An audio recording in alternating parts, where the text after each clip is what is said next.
إنه قد أقبل إليكم شهر الله بالبركة والرحمة والمغفرة، شهر هو عند الله أفضل الشهور، وأيامه أفضل الأيام، ولياليه أفضل الليالي، وساعاته أفضل الساعات.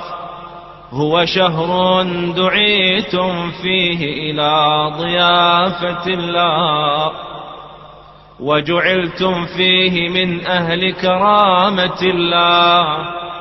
أنفاسكم فيه تسبيح، ونومكم فيه عبادة، وعملكم فيه مقبول، ودعاؤكم فيه مستجاب.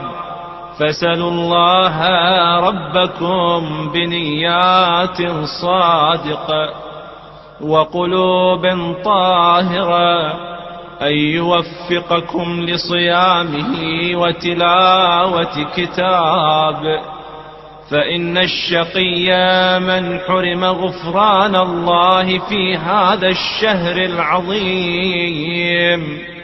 واذكروا بجوعكم وعطشكم فيه جوع يوم القيامة وعطشه، وتصدقوا على فقرائكم ومساكينكم، ووقروا كباركم، وارحموا صغاركم، وصلوا أرحامكم، واحفظوا ألسنتكم، وغضوا عما لا يحل النظر إليه أبصاركم، وعما لا يحل الاستماع إليه أسماعكم.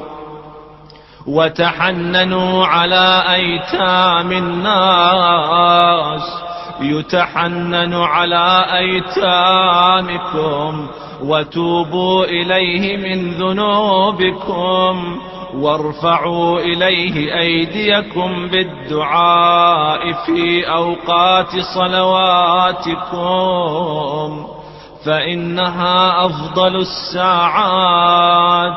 ينظر الله عز وجل فيها بالرحمة إلى عباده، يجيبهم إذا ناجوا، ويلبيهم إذا نادوا، ويستجيب لهم إذا دعوا.